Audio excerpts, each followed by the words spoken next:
할렐루야. 네, 반갑습니다. 네, 이제 코로나가 이제 정점을 찍고 내려올 거라는 그런 얘기들이 있습니다. 그러기에 우리 친구들이 좀 더 잘 방역 수칙을 지키고 잘 버티고 아무튼 안 걸리는 게 좋긴 해요. 걸리고 나니까 편하긴 한데 안 걸리는 게 또 좋기는 해요. 아픕니다. 또 어떤 친구는 안 아프다고 하는데 아픈 사람은 되게 아파요. 그러니까 조심하셨으면 좋겠고. 저기 방송실에 한 가지 부탁드릴 거는 찬양할 때 자막이 이렇게 좀 먼저 넘어가야 되거든요. 가사보다. 늦게 넘어가면 찬양하다가 가사를 몰라서 찬양이 끊기는 경우가 있어요. 그래서 조금 주의해 주셨으면 좋겠습니다. 자, 오늘 말씀입니다. 우리 오늘 말씀 제목 같이 한번 읽어보겠습니다. 시작. 올바른 믿음의 터를 세우라. 아멘. 오늘 우리가 함께 읽었던 고린도전서 3장 3장 9절부터 15절까지 보니까 터라는 얘기가 나와요. 터. 그러니까 기초라는 얘기입니다. 어떤 건물이든 기초를 단단히 다지지 않으면 무너지기 마련이에요. 그런데 이 고린도 교회를 향한 사도 바울이 하는 이야기가 너희가 그 터를 잘 세워라 이렇게 이야기합니다. 지혜로운 건축자가 그 터를 닦아두는 것처럼 터를 잘 닦아둬라 그러면서 다른 이가 계속 그 터 위에 건물을 세울진데 건물을 세우는 게 중요한 게 아니에요. 건물이 세우는데 무너지지 않기 위해서 뭐가 가장 중요하다는 얘기예요? 믿음의 터가 가장 중요하다는 얘기예요. 오늘 이제 이 자리에 우리 온 친구들에게 묻고 싶은 게 여러분은 이 자리에 왜 왔는가라는 질문입니다. 여러분은 이 자리에 왜 왔습니까? 가끔 보면 말씀이 들어가자마자 팔짱을 딱 끼고 눈을 감고 고개를 숙이는 친구가 있어요. 이거는 애초부터 말씀을 듣겠다는 자세가 없는 거예요. 또 어떤 친구들은 조금 듣다 보면 눈이 이렇게 쭉 감깁니다. 뭐 육체가 피곤하면 그럴 수 있어요. 그래서 제가 그런 친구들은 일어나서 뒤에 서서 들어라. 그 듣고자 하는 의지가 중요한 거다 이렇게 얘기를 하지만 꿋꿋이 결국 고개를 숙이고 자는 친구들이 있어요. 오늘은 그런 친구들이 없었으면 좋겠습니다. 할렐루야. 여러분에게 방금 물었듯이 여러분이 이 자리에 왜 왔는가? 아마도 예수님을 하나님을 잘 믿어보겠다는 그 믿음이 있어서 이 자리에 있는 줄 압니다. 만일 그런 마음이 없었다면 안 왔겠죠. 그리고 여러분에게 부탁하는 것은 억지로 와서 예배드리는 것은 별로 의미가 없다라는 거예요. 억지로 와서 예배하는 것은 의미가 없다. 그러면 오지 말아야 되느냐? 아니요. 드리고자 하는 마음으로 와보라 이 말이에요. 드리고자 하는 마음으로. 억지로 오지 말고 오늘은 저 목사가 한번 뭐라고 하는지 들어보자. 좀 타당한지 합당한지 내가 믿을만한지 한번 들어보자 라는 듣고자 하는 마음으로 여러분이 왔으면 좋겠다라는 거예요. 애초에 하나님을 향한 마음이 없거나 예수 그리스도가 우리의 구원이 아니다 그래서 감사가 없는 사람은 우리가 사실 믿음에 대해서 논할 필요가 없어요. 제가 아무리 떠들어도 그런 사람들 귀에는 그냥 튕겨져 나갈 뿐이에요. 이 자리에 있는 우리 여러분들이 믿고자 하는 마음이 이 중심에 있기를 간절히 소망합니다. 간절히 있기를 소망합니다. 그래서 성경에서 말하는 것은 믿음의 터를 어디에다 쌓을 거냐?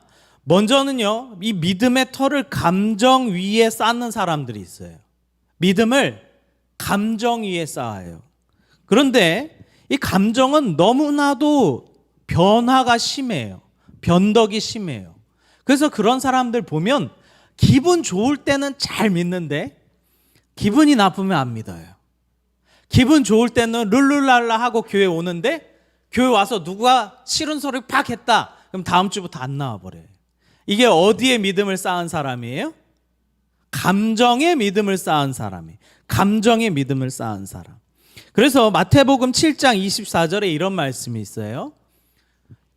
제가 읽겠습니다. 그러므로 누구든지 나의 이 말을 듣고 행하는 자는 그 집을 반석 위에 지은 지혜로운 사람 같으리니 비가 내리고 창수가 나고 바람이 불어 그 집에 부딪히되 무너지지 아니하니 이는 주추를 반석 위에 놓은 까닭이요. 나의 이 말을 듣고 행하지 아니하는 자는 그 집을 모래 위에 지은 어리석은 사람 같으니 비가 내리고 창수가 나고 바람이 불어 그 집에 부딪힘에 무너져 그 무너짐이 심하니라. 네, 이렇게 막 뭔가 변화가 온다 이 말이에요. 뭔가 막 불어닥쳐요. 물이 막 밀려와요. 근데 그거에 이리저리 휩쓸리는 사람은 모래 위에 집을 지은 것 같아서 그 물이 한 번만 싹 스치고 지나가도 다 무너져 버린다는 거예요. 그래서 우리의 믿음이 모래 위에 세워져야 되는 게 아니라 반석, 돌 위에 세워져야 된다라고 성경은 이야기하고 있습니다.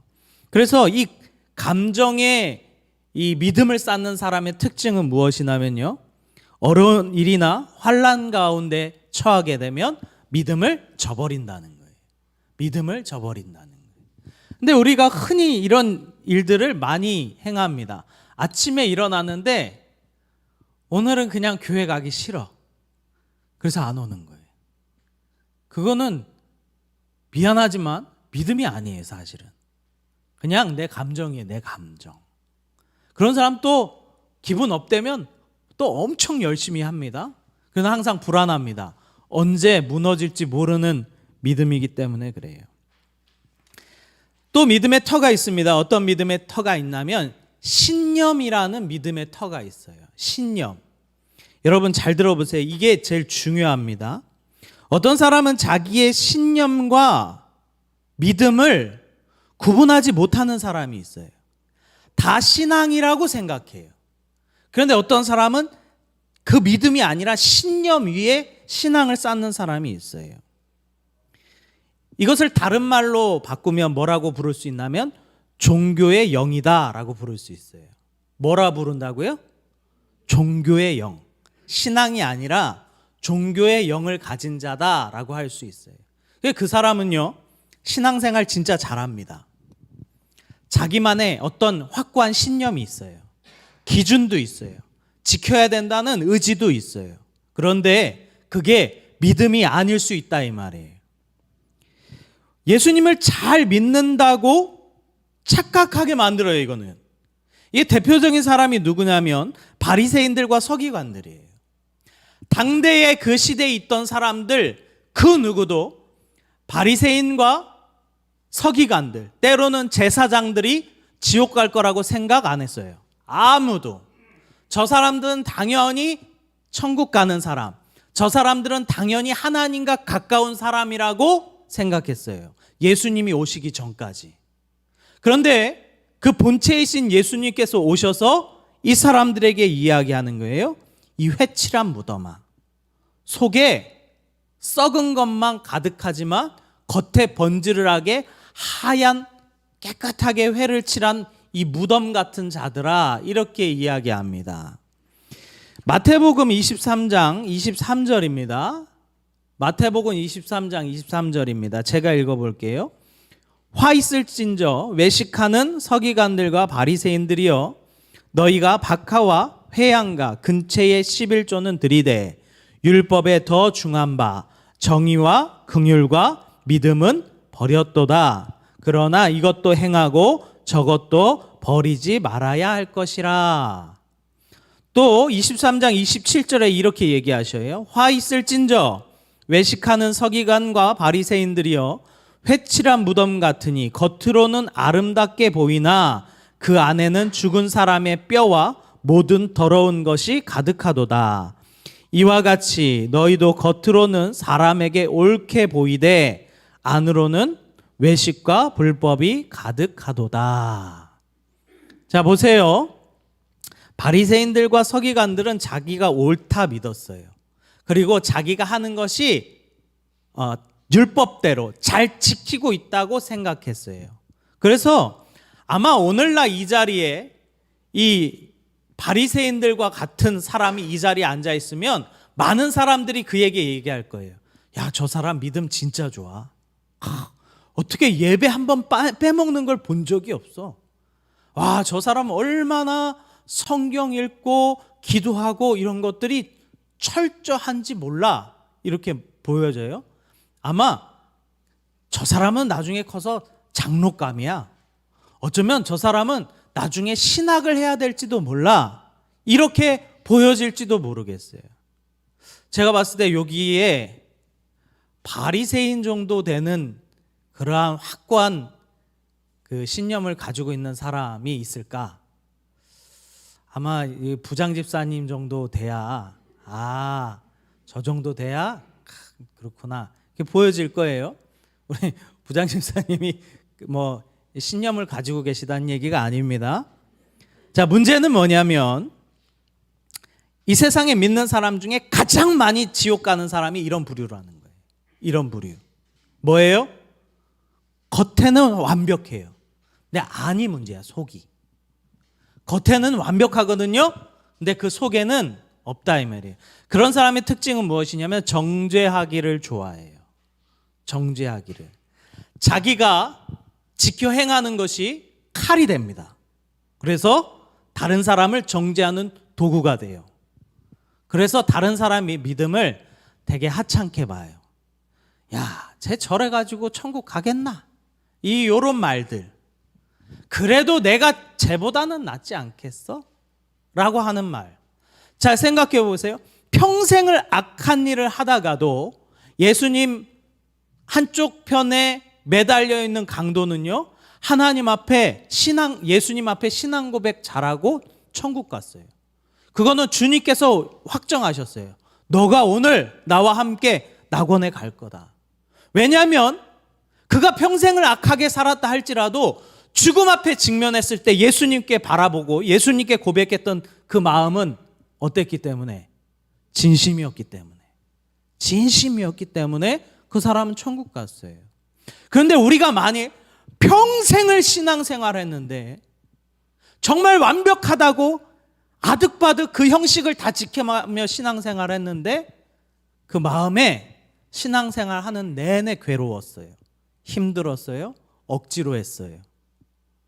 이 사람은요, 지옥 갈 수도 있어요. 왜요?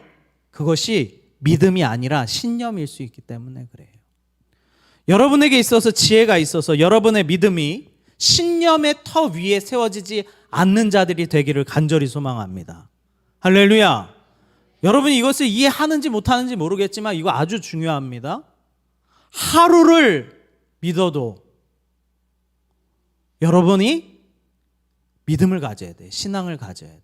하루를 믿어도 진실해야 된다 이 말이에요. 제발.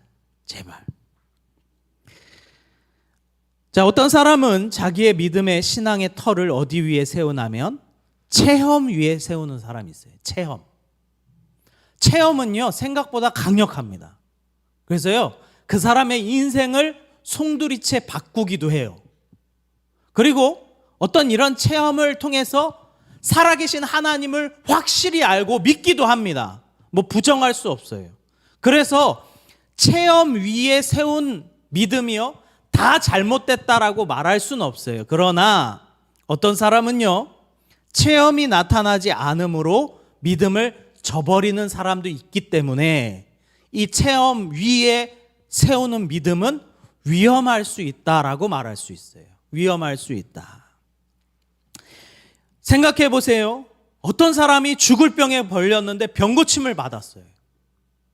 그러면 그 사람은 절대로 그 주님을 놓지 않을 겁니다. 근데 이 방법은요, 주님만 쓰는 것이 아니라 사단 마귀도 쓰더라 이 말이에요. 이 귀신은요, 마귀는 마땅히 더러운 것이라 사람에게 질병을 줄 수 있어요. 그 사람을 무너뜨릴 수 있어요. 그런데 잘 생각해 보세요. 마귀가 어떤 사람에게 쑥 들어가서 병을 일으켜요. 근데 그 사람이 여러 병 고친 곳을 다니다가 어느 한 무당을 만났어요. 그 무당이 굿하면 병 낫는데요. 근데 굿을 했는데 진짜로 병이 나서요, 안 나서요? 나서요. 병 낫는다니까요. 다른 종교에서도 병 고쳐요. 왜요? 사단이 넣어준 거기 때문에 사단이 나오면 그 병이 사라지는 거예요. 그 대신 병이 낫는 대신에 뭐를 먹을 수 있어요? 그 영혼을 먹을 수 있어요. 그 영혼을. 그러니까 하나님께서도 고치실 수 있지만 중요한 건 사단도 이런 일들, 이런 능력들을 행할 수 있다 이 말이에요. 기적이 우리 교회만, 기독교에만 나타나는 것이 아니에요. 이슬람에도 나타나고 불교에도 나타나고 저기 천주교에도 나타나고 다 나타나요. 병 낫는다니까요. 근데 문제는 뭐냐면 그 병이 정말로 하나님께서 고쳐주신 것이냐 아니면 사단이 그렇게 역사한 것이냐, 체험으로는 분별이 안 된다 이 말이에요. 체험으로는. 많은 사람들에게 이렇게 전도하는 사람들이 있어요. 야, 예수 믿어봐, 잘 될 거야. 예수 믿으면 자녀도 잘 돼. 야, 어떤 집은 예수 믿고 복 받아서 부자 됐더라. 그게 100% 잘못된 건 틀린 건 아닌데 또 100% 맞는 건 아니에요. 어떤 사람은 진짜 잘 믿어도 고난받을 수 있어요. 진짜 잘 믿어도 고난받을 수 있어요. 자, 하나님 입장에서 어떤 사람은 축복을 해주면 나를 떠날 사람이야. 그럼 축복해줘야 안 해줘요? 안 해줘야 하나님 입장에선. 우리 입장에선 축복 달라 그러죠. 근데 하나님 입장에선 얘 축복하면 나 떠나. 그러면 하나님 축복 안 하는 거예요. 근데 하나님께서 물질적인 축복을 안 하는 것이 복이다 이 말이에요. 어떤 사람은 어려움에 처하면요, 하나님을 미친 듯이 붙잡고 기도해요. 그러면 참 미안한데 하나님 입장에서는 얘가 나를 찾게 하기 위해서 뭘 주셔요? 고난을 주셔요. 이것이 하나님. 왜요? 하나님은 차라리 이가 이 땅 가운데 고난을 받더라도 영원히 사는 것이 더 중요하다 이 말이에요. 영원히 사는 것이. 그렇기 때문에 우리가 예수 믿으면 다 잘 된다? 하나님 입장에선 예수 믿으면 다 잘 되는 건데 인간의 입장에선 예수 믿는다고 다 형통하지는 않더라 이 말이에요. 따라서 체험 위에 신앙을 세우면요, 위험할 수 있어요. 위험할 수 있어요. 어떤 사람은 병을 고침을 받았는데 어떤 사람은 병 고침을 못 받았어요. 근데 체험 위에 신앙을 쌓은 사람은 뭐야? 안 고쳐지네. 하나님 없네. 안 살아계시네. 이렇게 받아들일 수 있다 이 말이에요. 그래서 여러분들은 절대로 체험 위에 신앙을 쌓는 일은 하면 안 됩니다. 누가복음 17장에 보면요, 10 문둥병자가 나와요. 10 문둥병자가 예수님 앞에 나오는데 예수님께서 10 문둥병자에게 너희가 다 고침을 받았으니 가서 제사장에게 보여줘라. 근데 그들 아직 병 안 나섰거든요. 그런데 그 말씀을 듣고 그들도 나름 믿음이 있는 거예요. 그 말씀을 듣고 제사장에게 간 거예요. 문둥병이 성 안에 들어가서 제사장에게 자기의 몸을 보인다. 낫지 않고 들어가면요, 돌 맞아 죽어요. 그런데 이 10 문둥병이 그 예수님의 소리를 듣고 갔다니까요. 가는데 점점 가는데 몸이 낫는 거예요. 그리고는 제사장 앞에 몸을 보여서 다 고침을 받았어요. 나았다고 판결을 받았어요. 제사장이 너 문둥병 나섰어 해야 그 사람들이 이제 성 안에 들어가서 살 수 있는 거예요. 그런데 그 문둥병을 고침을 받은 사람 중에 예수님께로 돌아와서 예수님 앞에 엎드린 사람이 몇 명? 한 명. 그래서 예수님께서 17장 17절에 이렇게 말씀하셔요. 예수께서 대답하여 이르시되 10사람이 다 깨끗함을 받지 아니하였느냐? 그 9은 어디 있느냐? 이 사람들 다 체험했거든요. 근데 누구만 돌아왔어요? 한 명만 돌아왔어요. 그러니까 하나님께서 그 한 명에게 하시는 말씀이 있어요. 19절입니다. 그에게 이르시되 일어나 가라. 내 믿음이 너를 구원하였느니라. 다른 사람은 육체의 구원을 받았을지 모르겠어요. 병이 나섰으니까. 그런데 이 마지막 한 사람은 뭐의 구원을 받았어요? 영혼의 구원을 받았다 이 말이에요. 그러니까 여러분, 체험이 나타나는 건 좋은 거예요. 그러나 체험 때문에 여러분의 믿음이 좌지우지 돼서는 안 된다 이 말이에요. 자, 마지막으로 어디에 믿음을 쌓는 사람이 있냐면 말씀의 터 위에 믿음을 쌓는 사람이 있어요. 요한복음 5장 39절입니다. 같이 있습니다. 시작. 너희가 성경에서 영생을 얻는 줄 생각하고 성경을 연구하거니와 이 성경이 곧 내게 대하여 증언하는 것이라. 자, 우리 본문, 아까 본문 말씀에 보면 본문 말씀 3장 11절에 보면 이 닦아둔 것 외에 능히 다른 터를 닦아둘 자가 없으니 이 터는 곧 예수 그리스도라, 이렇게 얘기해요. 말씀 위에 우리가 터를 세워야 되는 이유는 이 말씀은 누구를 이야기하고 있기 때문에 그래요? 예수 그리스도를 이야기하고 있기 때문에 그래요. 말씀의 터 위에 신앙을 쌓은 사람은, 믿음을 쌓은 사람은요, 말씀이 변하지 않는 한 흔들리지 않는 거예요. 할렐루야. 근데 이 말씀은 하나님께서 말씀하신 거예요. 1.1획도 바뀌지 않을 거야. 1.1획도 바뀌지 않을 거야. 할렐루야. 그러니까 이 말씀의 터 위에 믿음을 쌓은 사람은요, 절대 흔들릴 수가 없는 거예요. 고린도전서 15장 3절입니다. 내가 받은 것을 먼저 너희에게 전하였느니 이는 성경대로 그리스도께서 우리 죄를 위하여 죽으시고 장사 지낸 바 되셨다가 성경대로 사흘 만에 살아나사. 심지어 예수님께서 이 땅에 오셨다가 죽으시고 살아나신 것도 뭐대로 하신 거래요? 성경대로 하셨다. 성경대로 오셨다가 성경대로 죽으시고 성경대로 살아나셨느니라. 왜 하나님께서 우리에게 하나님의 말씀을 글로 주셨을까? 결코 변하지 않을 거라는 의미입니다. 결코 변하지 않는다는 거예요. 우리가 때로는 이 성경에 대해서 많이 연구하고 공부한 사람들을 향해서 그런 얘기를 할 때가 있어요. 야, 저 사람은 머리통만 컸어. 머리통만. 그래서 아는 지식은 많은데 그렇게 안 사는 사람. 아는 지식은 많은데 그 말씀대로 안 사는 사람들 향해서 그렇게 얘기하는 거예요. 야, 쟤는 머리통만 컸어. 근데 이 사람은요, 아까 말했듯이 종교의 영에 사로잡혀 있는 사람일 가능성이 높아요. 그런 것이 아니라 하나님을 아는 올바른 지식은 그런 것이 아니에요. 하나님의 말씀을 기준대로 우리의 삶을 살아가는 것. 그것이 하나님의 말씀의 터 위에 기준 삼아 살아가는 것인 줄 믿습니다. 그리고 우리에게 제일 중요한 것은 뭐냐면 말씀이에요, 사실은. 말씀. 근데 제일 안타까운 것은 뭔지 아십니까? 말씀을 잘 안 봐. 말씀을 잘 안 봐. 여기 친구 중에 저는 말씀 봅니다 하는 친구. 이게 쑥스러워서 안 듣는 거죠? 여러분 말씀 읽습니까? 그냥 주일날 말씀 듣는 게 다예요?